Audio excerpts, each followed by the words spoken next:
Hello everyone, and thank you for joining us. Today we'll be covering GP contract changes with effect from 1st of April 21 and also the government's white paper on the future of health and social care. Today I'm joined by Lizzy Lloyd, one of my partners at Larkin Gowan, and Rob Day from Mills Reeve. My name is Andrew Burwood. I'm also a partner at Larkin Gowan. So kicking off with contract changes for the 21-22 year, so these are with effect from 1st of April 21. At the very top of the slide, you'll see we have shown the global sum rates with effect from the last 3 years. For the 21-22 year, you'll see that the amount being paid per weighted patient has increased to £96.78, up from £93.46 in the previous year. For those of you with PMS contracts, your contracts will also be increasing by £3.32, same as the GMS rate per weighted patient. You'll recall that seniority was paid for those partners who are eligible for seniority awards, and that has been phased out over a 7-year period with effect from the 2013-14 year. Whilst the funding actually ceased on the 31st of March 2020, there is a further recycling of money into global sum this year of 45p. That is the last uplift in respect of seniority. For those of you that opt out of hours, and I'm not aware of any practices that haven't opted out of hours, there is a deduction for opting out, and that is based upon a percentage of the global sum together with your temporary residence funding. For the year starting 1st of April 21, that percentage has reduced to 4.75%, down from 4.77% in the previous year. But of course, the actual cost will be higher as your global sum has increased accordingly. Now, one of the questions we get asked quite frequently is, what does this mean in terms of possible pay rises for staff? The actual increase is intended to afford a 2.1% increase for your staff. However, NHS England are undertaking a data collection survey at the present time in order to get an accurate baseline of current terms and conditions for practice staff. There are no results publicised at this particular point in time, but we expect that in the coming weeks and months. So whilst there is an intention to give a 2.1% pay increase, I think it's worth keeping an eye on announcements coming out of NHS England on that front. And we will, of course, keep you informed as we become informed ourselves. I'd now like to hand over to Lizzy, who's going to cover quaff changes with effect from 1st of April 21. Thank you, Andrew. So we've set out again the last 3-year quaff point value. So each quaff point is valued from April 2021 at £201.16. That's before the adjustment for disease prevalence, and then there's a list size adjustment. So if your list size is lower than the average list size, then there'll be a reduction down in the eventual quaff income that you will receive. So although there's been an uplift in the payment per quaff point of £6.33, that is just to reflect the increase in average list size. It's not a real increase in the value of each quaff point.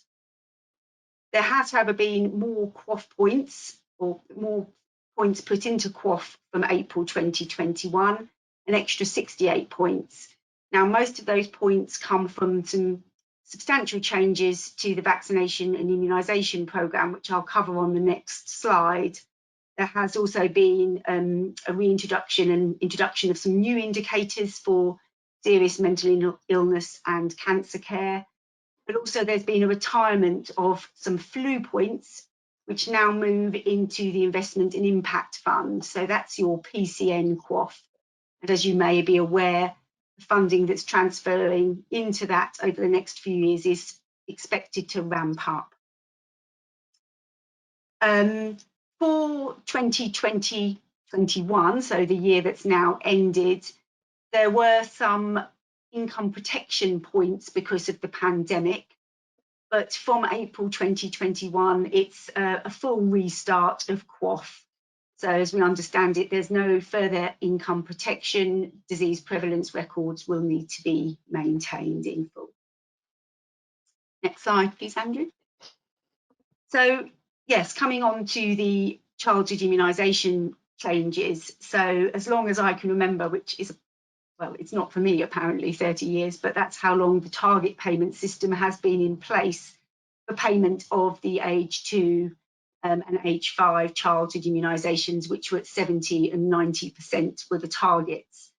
So they have been scrapped. That DES has been scrapped and replaced by an item of service fee for each vaccination given at £10 and 6p. But then the other funding has gone into those additional quaff points that I noted above. So there are some core contractual standards as part of those quaff points, having a named lead for vaccinations and immunisations, appointments, call and recall, participation in national campaigns and record keeping standards. And then there's also specific immunisation targets, which differ slightly for certain vaccinations within part of that quaff. Now, what we've put down here on the slide is also regarding the clawback. So these announcements of these changes to the childhood immunisation targets were actually last February 2020 to come in from April 21. And at that point, it was talked about this clawback if you didn't hit the 80% target of some of the vaccinations and immunisation item of service fee. We haven't specifically been able to see that in some of the details that have come out on the new contract. It talks about the changes to the quaff that I've just mentioned.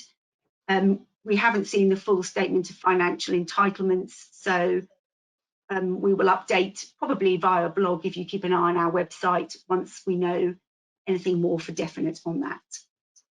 And then I think back over to you, Andrew. Thank you, Lizzie. So moving on to the network contract DES, a couple of points which remain the same as previous years. So the £1.50 per registered patient that the network gets for its core funding, that remains. Again, it's paid on the basis of patient numbers from the previous 1st of January. So for the 21-22 year, it is based on patient numbers as at 1st of January 2021. The participation funding that each member practice gets is continuing as well. That's at £1.76, again based on registered patient numbers as at 1st of January 2021. Extended hours access remains at £1.44 per patient. If you remember, under the previous regime, extended hours was paid at £1.90, but it is continuing at the rate since PCNs have been in existence. And then finally, the care home premium is also continuing at £120 per bed per year. We also have the IIF, that's the Investment and Impact Fund. That is running for 12 months, and its intention is to support PCNs to deliver high quality care to their population. This time it's points based, and each PCN can earn a maximum of 225 points worth £200 each, and similar to quaff, it's based, or I should say it's adjusted for list size and disease prevalence factors, so the same way as your quaff points are adjusted for as well. And then finally, the COVID Capacity Expansion Fund, that has been extended to 30th September 21, and that one is quite fluid.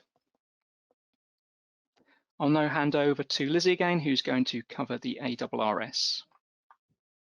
So yes, the Additional Roles Reimbursement Scheme, which is part of the Primary Care Network DES, ramps up again with some additional new roles, being specifically the paramedics and mental health practitioners. So these roles are 100% reimbursable. I'll come back to the mental health practitioner one in a moment. Under the Agenda for Change scales, which come with the on costs as well. So if you choose to pay more than the Agenda for Change scales, then you can only get reimbursement up to the amount of those scales, and the additional cost will come out of your own income or core funding. There is this year as well Agenda for Pay scales for the outer and inner London areas. So returning to the mental health practitioners, you'll note the comment there that these must be embedded within the PCN, and that's because mental health practitioners must be employed by a secondary care provider of community mental health, so that they have access to the links of mental health services. But obviously they're expected to be embedded within the PCN, although not specifically employed by the PCN. And there's a 50% reimbursement available under the Additional Roles Scheme for the mental health practitioners. Other points to note is the clinical pharmacists who you may have had under the general practice scheme can now be transferred to be part of your primary care network workforce, as noted there on the slide. I would just pick up on the final point that it's been commented that this is a critical year to make use of the additional role scheme to expand the workforce. Obviously, with a year of the pandemic, I think a lot of that was put on hold, and we're aware that PCNs didn't make use of the full funding, and so they're expecting, you know, it to all ramp up business as usual as it was from April 2021. Thank you, Lizzie. So just to cover other notable changes from a financial perspective within the contract changes for the 2021-22 year, the extended access services which have been used to support the general practice pandemic response, including the delivery of C19 vaccinations, that transfer of funding is now going to take place in April next year, with a nationally consistent service specification being developed by summer 21. So that one has been pushed back as a consequence of the pandemic, but it is coming. As I mentioned previously, support for COVID-19 is ongoing and is being kept under review. The new to partnership payment scheme, that came in from April last year. At the moment, it's continuing and it is eligible for new GPs, new nurses and new pharmacists new to partnership. There has been murmurings of potentially inviting practice managers into this scheme, but at the moment it's still under discussion and nothing has been confirmed. In terms of funding, it remains at £20,000 for a whole-time equivalent. I believe that whole-time equivalent is based on 9 sessions. You can also claim a further 20% for on-costs and also a £3,000 training allowance. The application forms are available online. I am aware of one practice, one particular new partner who has made a claim for reimbursement. Initially, they only got the £20,000 grant without the on-costs. We picked up on this and the partner was able to make a retrospective claim and get the on-costs added on top too. So that's just a top tip to make sure that you get that back as well. Next point, there is a plan to bring in a new enhanced service to deal with obesity, but the details of it are still to be agreed, so no further information on that at this particular point in time. And also, NHS England is looking at practice staff terms and conditions with a view to making information regarding gender practice pay gap more available. Now, that could present issues if you do have a particular gap on gender front.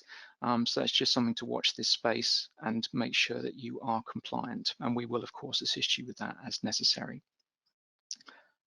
So that's everything from Lizzie and I. We'll now hand over to Rob, who's going to cover the government's white paper on the future of health and social care. Rob, over to you. Yeah, thanks, Andrew.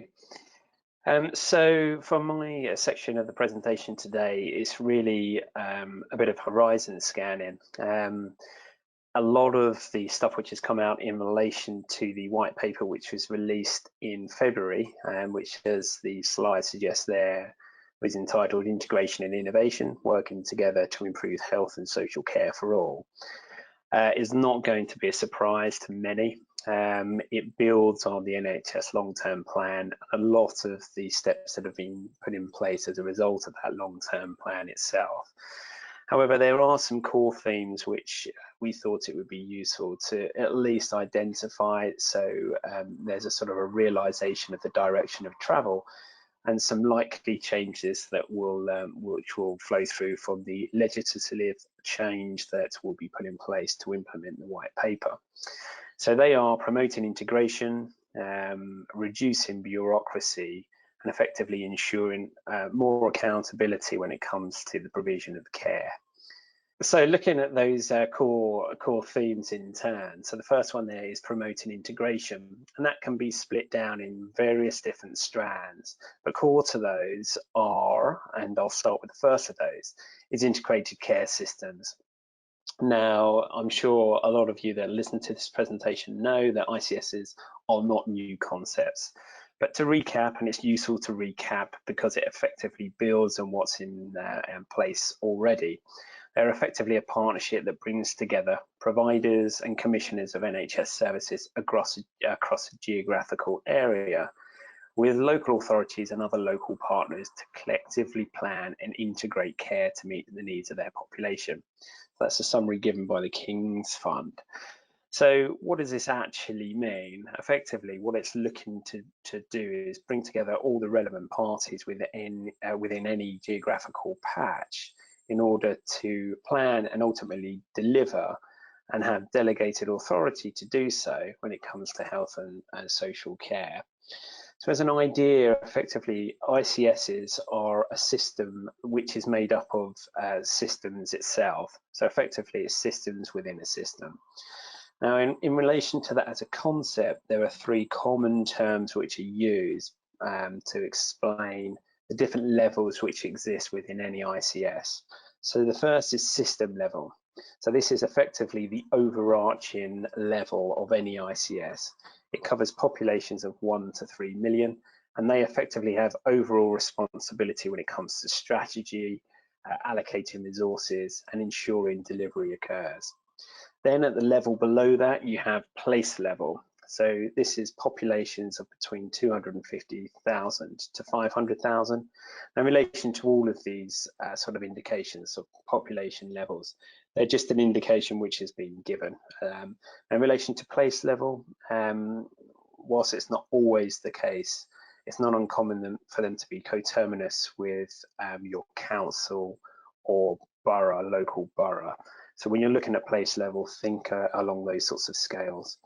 And then the last level is neighbourhood level, which most GPs will be aware of, and they're effectively the level at which your individual PCNs will be working with community service providers. So moving to the next slide.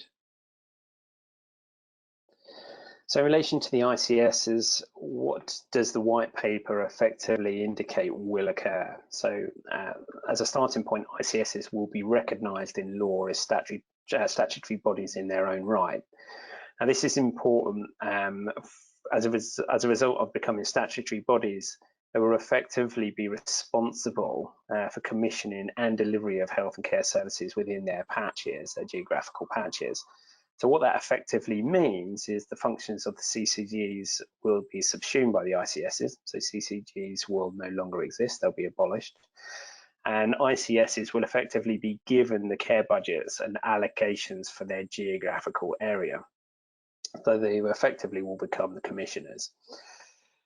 Now, in relation to the ICSs, the white paper has indicated that those organisations will be made up of two core components, and that is the ICS NHS body, and that's effectively the body that will have overall responsibility for strategy and developing a plan to meet the needs of the population.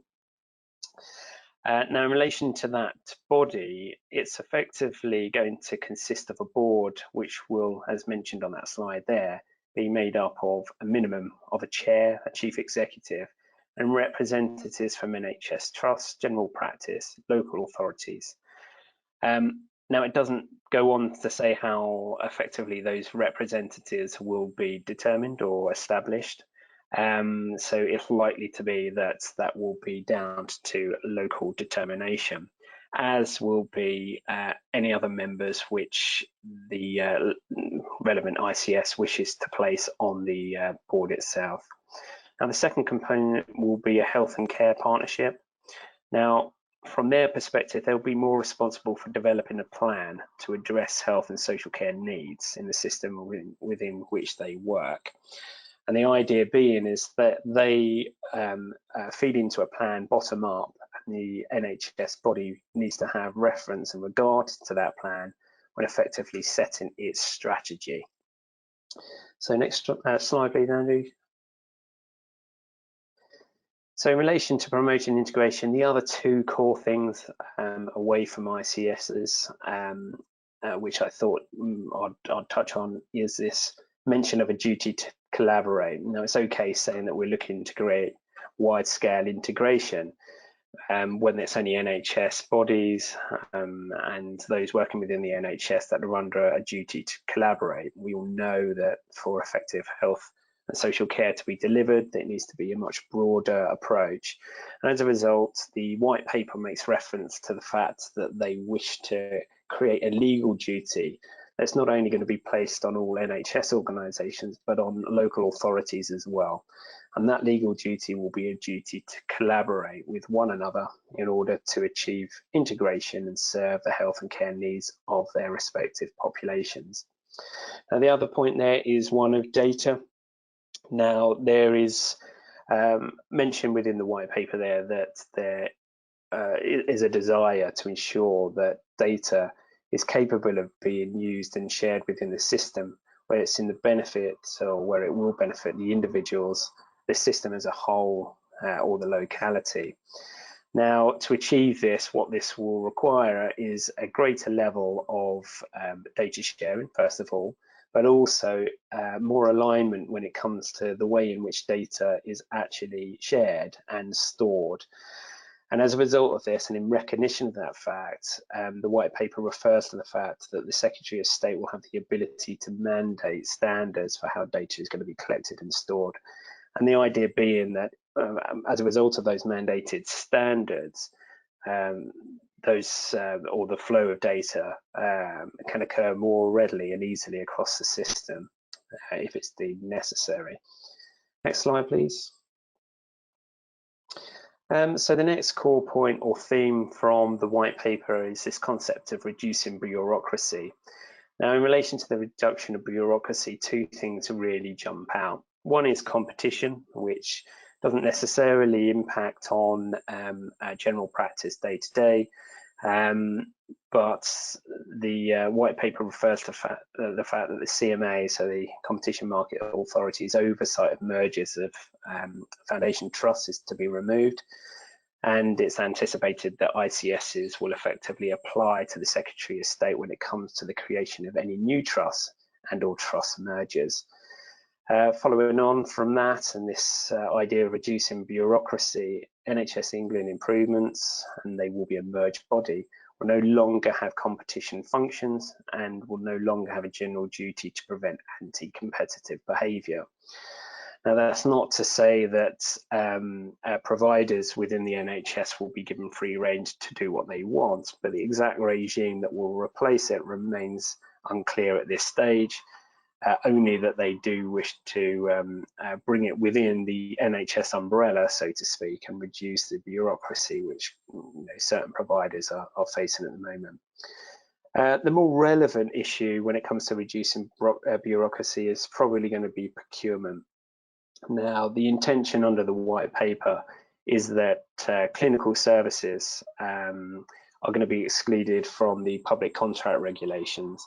So at the moment, clinical services are caught by the public contract regulations, and if they're over a certain threshold, then it does trigger a need or a potential need for procurement. So the aim is to remove it from the public contract regulations and to replace it with a new regime which will allow a greater degree of flexibility. Now, the details, as you'd expect in a white paper, are not clear at the moment, but what it does say is that competitive tendering will be needed only where it adds value. It ultimately won't be necessary if there is an obvious provider. It's worth saying that this is obviously a huge benefit for providers of NHS services, particularly primary care providers, but it doesn't apply and it won't apply for non-clinical services. So in relation to anything which is provided to support the provision of clinical services, it's likely that that will continue to be core. So our examples could well be digital platforms or functionalities or something similar. Next slide, please. So the last core theme is one of ensuring accountability, and some of the themes which arise as a result of the white paper are the first one there is NHS England, NHS improvements, as has been known for some time. They will merge, and they have been merging, but they will merge under a statutory footing. Monitor and the NHS Trust Development Authority will be abolished. Other things that are proposed to add to accountability is the concept of the NHS mandate not needing to be renewed and updated annually. The idea being that it will be set out and it can be updated more regularly if it's deemed necessary, and or left alone and apply for a longer period of time if it's deemed appropriate. The last point there is this concept of workforce accountability. Now, what the white paper envisages is that the Secretary of State will be obligated to publish a document every 5 years, which sets out the roles and responsibilities for workforce planning and supply in England. Now, the aim is twofold. One is to create transparency, but the secondary aim is probably, and more important aim, is to ensure that there are clear lines of accountability when it comes to ensuring the supply and also the standard of staff and workforce necessary to deliver health and social care within the NHS. So next slide, please. Now, a lot of this and a lot of the white paper itself is very high level, as you'd expect. Now, in relation to general practice, some sort of takeaway thoughts on that is, well, the white paper itself, there's very little reference to it within to general practice within the white paper. So a lot of the involvement of general practice, of primary care networks, and the existing infrastructure is yet to be determined. Now, in saying that, a lot of the white paper goes on to talk about local determination. So rather than top down in relation to how these things will work, we'll be looking towards individual systems to develop their own ways of working with one another to achieve the overall aims of integration, better health and social care. And what's clear, however, is that there is a sort of an underlying expectation that general practice will continue to deliver health via PCNs at neighbourhood level.